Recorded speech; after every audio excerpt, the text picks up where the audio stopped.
بەناوی خوای بەخشندەی میهرەبان، حەمد و ثەنا و سوپاس و ستایشی بێپایان بۆ خوای پەروەردگاری جیهان، درود و سەلام لەسەر پێغەمبەری خۆشەویستمان صلی الله عليه وسلم و لەسەر ئەهل و بەیت و هەموو یاران و هەموو شوێنکەوتوانیان تا کۆتا زەمان. برایانی عەزیز و خۆشەویستم، لە پرۆگرامی زاد بابەتی قۆناغی دووهەم، بابەتی فەرموودە و حەدیثی پێغەمبەری خۆشەویست صلی الله عليه وسلم گەیشتوینەتە لاپەڕەی 37 الحديث الثامن. فرموا مسسوران. الحديث الثامن عن أبي سعيد الخدري رضي الله عنه عن النبي صلى الله عليه وسلم قال: إن الدنيا حلوة خضرة، وإن الله مستخلفكم فيها فينظر كيف تعملون، فاتقوا الدنيا واتقوا النساء، فإن أول فتنة بني إسرائيل كانت في النساء. الله خوافنا رمضان. حديثي هشتم أبو سعيد خدري خويل الرازي بيت بوما نجرته كوا رسول الله صلى الله عليه وسلم فرميتي براستي دنيا جوان شيرين وصوزة، يعني دو صفة زور جابو خوشي بكارده. وخواي پروردگار ايوي كردوتا خليفة و جينشين لسر ام زاوية تاوكو تاقيتان كاتو بزان چيا كان دي خوتان بپاريزن لجوانيكاني دنيا، يعني ما بستي اوانية كجو انسان لزتي لدنيا نبينيه، يعني اقاتان لزيادة الروية كان بي لحرامة كان بي، وخوتانيش بپاريزن لآفرت. طبعا لو آفرتاني كحلال نية بوتو، چونکە یەکەم تاقیکردنەوەی بەنی ئیسرائیل، یەکەم فتنەی بەنی ئیسرائیل لە ئافرەتا بوو. وەپەناماندا. الراوي الحديث هو سعد بن مالك بن سنان الأنصاري، من صغار الصحابة وخيارهم، كان من المكثرين للرواية عن النبي صلى الله عليه وسلم، فقيها مجتهدا مفتيا، شهد مع النبي صلى الله عليه وسلم الخندق وما بعدها. طبعا حديثك وكو رواية إمام مسلم رواياتي كردوا، بس وكو صحابة سعدي كري أبو سعيد خدري كناوي لأصلا سعدي كري مالكي كري سناني أنصارية لك صحابة بچكا كان بو، يعني لكاتي جنجيتيا وتمن جنجيتيا بخزماتي بيغمر جيشتو صلى الله عليه وسلم وخيارهم، يعني نكهر تنها صحابة اعتيادي، يعني لتشاكترين صحابة كاني بيغمر صلى الله عليه وسلم. ولوانشا كحديث ينزور جراوته لپیغمبر طبعا صلى الله عليه وسلم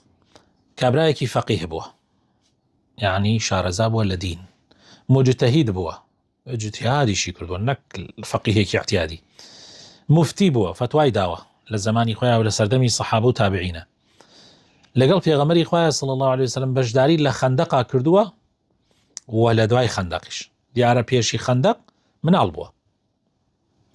بله. شرح المفردات: إن الدنيا حلوة خضرة، هذان وصفان للدنيا، فالدنيا حلوة في مذاقها، خضرة في مراها. وإن الله مستخلفكم فيها، أي جاعلكم خلفاء من القرون الذين قبلكم، فينظر هل تعملون بطاعته أم بمعصيته وشهواتكم. بله. شرحي مفردات كاني أم حديثة أفرمي إن الدنيا حلوة خضيرة، يعني أما دو وصفي دنيايا، دنيا براسي شيرين وكتام تشيجي ليبيني، وصوزة يعني لتاما تشيجي شيرينة، ولديتني شا صوز وجوانا، جا رنجي صوز دليلي أويك دليلي آودانية دليلي بهارية أمه. وإن الله مستخلفكم فيها، يعني خواي پروردگار يوي كردوتا خليفة لسر أم زاوية جينشيني يكترين أم لجي أوتي أو لجيت أوتي آوة تاوكو بزان رعاية طاعتي خواكن، يعني يرالي خواكن، يعني وكو شوني معصيتكن وشوني شهوات وآرزو كان يخوتانا كون، يعني مو تاخي كردنوية خوا تاخي ما نكاتو بزانم إيوة أهلي طاعة يا أهلي معصيته شون كوتو آرزو كان يخوتانا. بله. الشرح الإجمالي للحديث. بله. هذا الحديث أمر فيه النبي صلى الله عليه وسلم بالتقوى بعد أن ذكر حال الدنيا، ثم بين صلى الله عليه وسلم أن الله تعالى مستخلفنا فيها، فينظر هل نقوم بطاعته وننهى النفس عن الهوى ونقوم بما أوجب الله علينا ولا نغتر بالدنيا، أو أن الأمر بالعكس. ولهذا قال: فاتقوا الدنيا، أي قوموا بما أمركم به واتركوا ما نهاكم عنه، ولا تغرنكم حلاوة الدنيا ونظرتها، كما قال تعالى: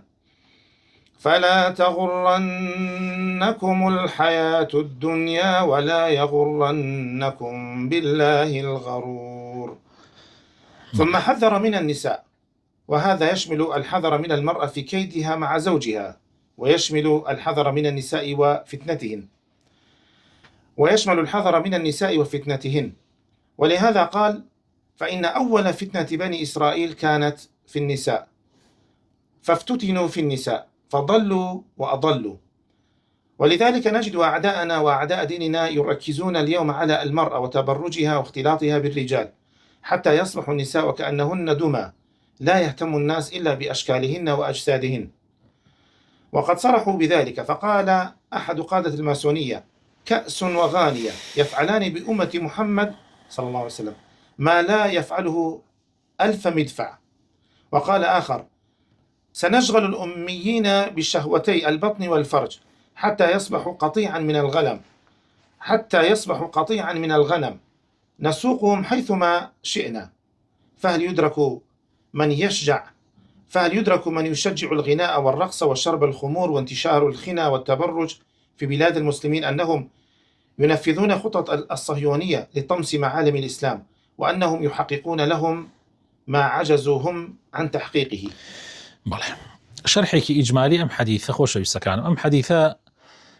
في غمري خوشويسمان صلى الله عليه وسلم أمريكا كإنسان خوي باريزي تقوى. طبعا تقوى يعني خو باراستن دوای ئەوەی کە خوای تعالی باسی حاڵی دنیامان بۆکە، پاشان باسی ئەومان بۆکە کە ئێمە ئەبینە جێنشین یەکتری لەسەر زەویە، تاوەکو بزانرێ ئایا ئێمە تاعەتی خوا ئەکەین یان وەکو خوا پەنامان بدە معسیەتەکەین، ئایا ئێمە واز لە هەوا و ئارەزووی خۆمان هێنین یا شوێنی هەوا و ئارەزووی خۆمانەکەوین، ئایا ئێمە دنیا ئەمان خەڵەتێنێ یا دنیا بەکارە هێنین بۆ ئەوەی خوابان لێ ڕازی بێ. ئەمە هەمووی هینێکە. بۆیە فەرمێ فەتەقوا الدنیا، خۆتان بپارێزن لە دنیا، بەڕاستی دنیا خەتەرە. ئەوەی کە خوا ئەمری پێتان کردو بیکەن، ئەوەی کە خوای تەعالی قەدەغەی لێتان کردو وازی لێ بێنن، جوانی و ڕازاوایەکانی دنیا نەتان خەڵەتێنێ. فلا تغرنكم الحياة الدنيا، ژیانی دنیا و خۆشی دنیا نەتان خەڵەتێنێ. ولا يغرنكم بالله الغرور، يعني چونکە زۆر کەس خوا پەنامان بدا بەهۆی ئەوە کە خوای تەعالی تەمەنی درێژ کردووە داتە دەمیەوە، بەهۆی ئەوە کە گوناحەکە و خوای تەعالی یەکسەر تۆڵەی لێ ناکاتەوە، بەهۆی ئەوە خوای تەعالی لە ساغی و پارەی باش و دنیا و هینی بۆ ئاسان کردووە بۆ خۆی ئەخەڵەتێ. سبحان الله. لە جاتیەوەی ئەوە وای پێ بکە شکری خوا بکە، سبحان الله، ئەوەی وای پێکە کفری خوا بکە، سبحان الله. بۆیە ولا يغرنكم بالله الغرور. پاش ئەوە ئەمجا خوای تەعالی ئاگادارمانەکاتەوە لە چی؟ لە ئافرەت.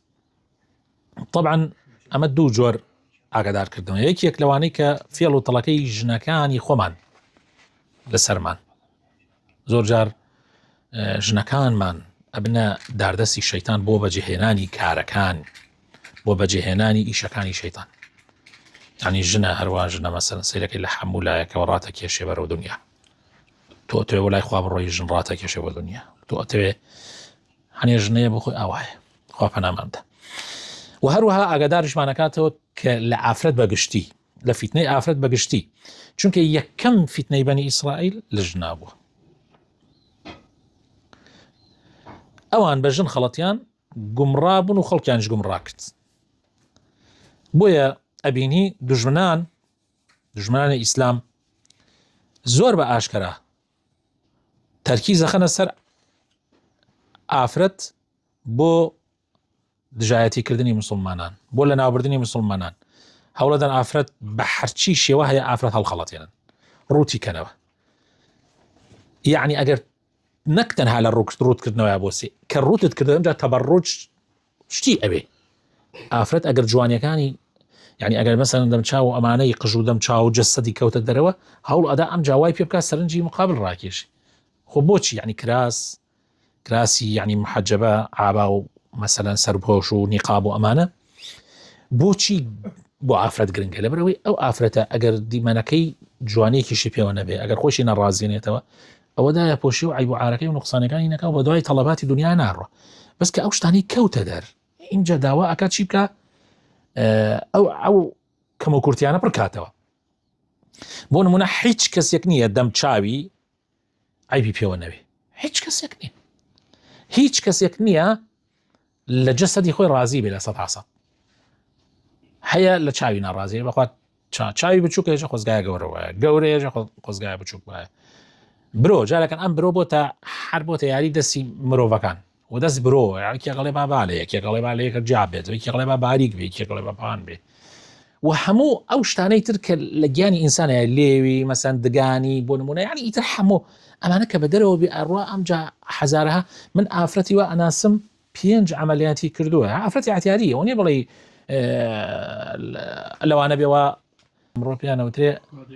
مۆدێرن یعنی نەک لەوانە هەر ئافرەتی اعتیادی ئافرەتێکی اعتیادی 5 عملیاتی کردووە باوەڕەکەی دوای 5 عملیات بەڵێ 5 عملیاتی جوانکاری هەبوو دەمچاوی بەس بۆ دەمچاوی دوای ئەو 5 عملیاتە ئێستا ئەمجا دەمچاوی وا مشەوەش بووە چکە لە تەمەنی 50 ساڵان کردوێتی وا مشەوەش بووە بۆی چاک ناکرێتەوە تاسە 10 عملیاتی تر بکە وەکو ئەو جای پێ نایەتەوە یەکەم جا لەسەری بوو ئیتر بۆیە ئەڕوا طبعا هەر عملیاتی لەمانەی کە من بۆتانی باسەکەم ئاسانەکەی ئەوەی وا بڵێ زۆر ئاسان 5 ملیۆنی تێچوو ئیتر ئەوەکانی تر باس ماکە هەیانە نزیک دەفتەری تێچووە یعنی ئەمە هەر هەمووی ینی دنیاە و ڕاتە کێشێ ئیتر یاریکردن بە لاشە و بە جەستە و ئەمانە بۆیە یەکێک لە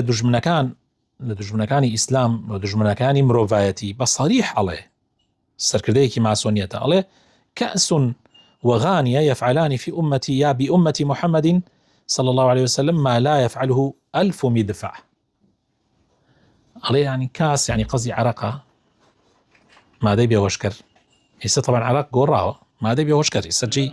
وشتي قرتوتو هنديك لما دي بيوشكر ها لقل ئافرەتێکی داوێن پیسیان کە خۆی فرۆشتووە بەڕاستی بە دنیا ئەوە بە ئومەتی محەممەدەکە کە هزار مەدفع نایکە ئەو هەموو ساروخ و ئەو هەموو تەیارەکە هەیەە ئەوەنەی ئەوە تەئسیر ناکە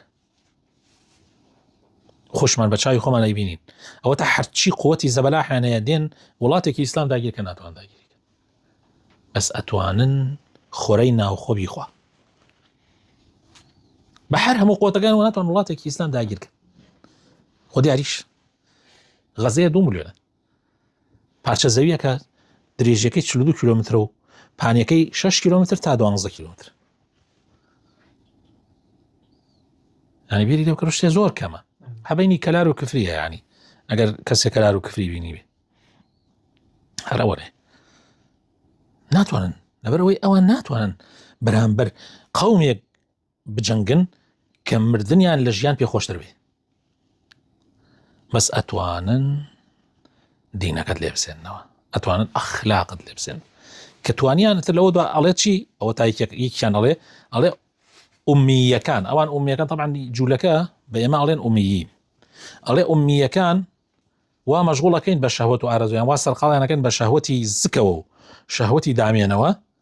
وایان پێتێ وەکو مەڕ دەین لەبەر بۆ هەر شوێنێ بمانەوێ زۆر بە سەریح جا ئەوانەی کە ئەمڕۆ تەشجیعی خەڵکەکەن لەسەر گۆرانی و لەسەر ڕەقس و لەسەر عارەق خواردن و لەسەر تلیاک و لەسەر زینا و لەسەر ڕووتی و ئەوانە ئایا ئەزان کار بۆ دژمنانی ئیسلامەکەن کار بۆ لە ناوبردنی نیشتمانی خۆیانەکەن بەڵام بە خۆیان نازانن کار بۆ ئەوەکەن دژمنان بە ئاسانی بێن وڵاتەکەیان داگیرکەن بەڵام بە خۆیان نازانن یعنی کار بۆ شتێکەکەن کە دژمنان نەیانتوانێت بە سلاح بەهێزترین سلاح نەیانتوانێت بیکەن بەڵام ئەوان بە ئاسانترین شێوە زمینە سازەکەن بۆی ئەوان بێنە ژوورەوە فوائد الحديث سوودەکانی ئەم حەدیثە أن هذه الدنيا ليست بشيء بالنسبة للآخرة، وأنها ممر ومزرعة للآخرة. ئەم دنیاە لە چاو ئاخیرەتە هیچ نییە برینە، والله هیچ نییە. ئەگەر ئەم دنیاە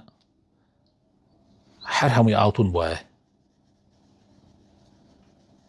قیامەت خۆڵ بواە، قیامەت هەر خۆڵ بووە، هیچ نەوێ ئاڵتون نەبێ. یعنی دنیاە کە 6 ساڵ 50 ساڵ لەوانەیە جاری وایە 30 ساڵ.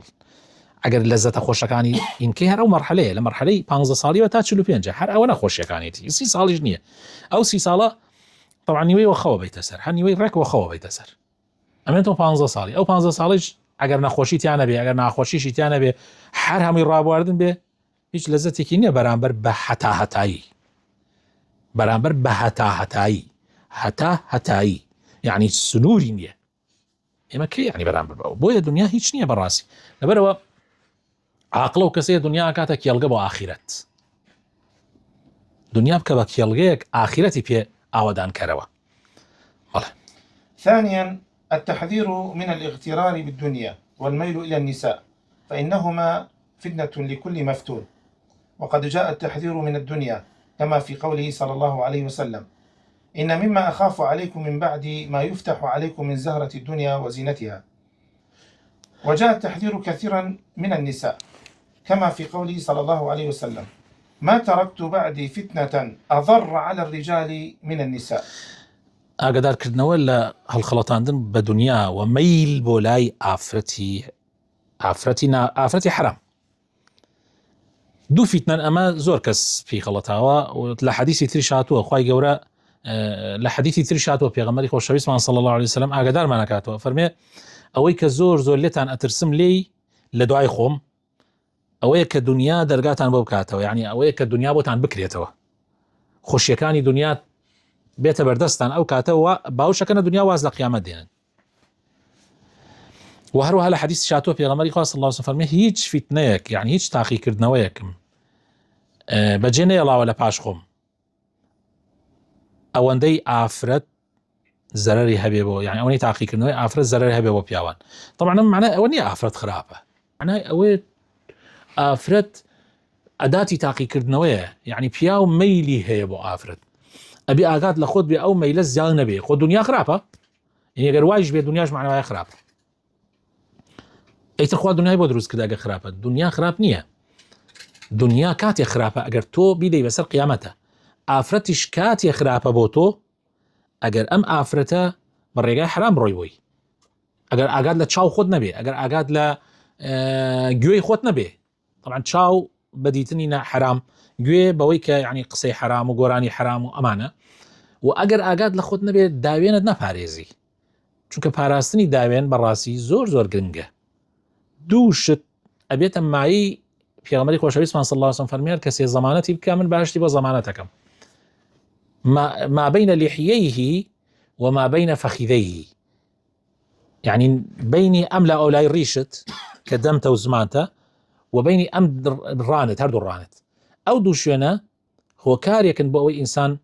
ئەگەر بیان پارێزێ بیان بیباتە باشتەوە و خۆش پەناماندا ئەگەر نێشی پارێزی و کارێکە بۆی بداتە جەهەنەم. بۆیە پاراستنیەوە زۆر زەڕورە. ئەگینا لە ڕاستیە نەک ئێستش هەموو جارێکیش من هەتا ئەکیدم لەسەرەوە کردوەوە کە ئافرەت ئەگەر بێت وەکو خۆی معاملەی لەگەڵا بکەی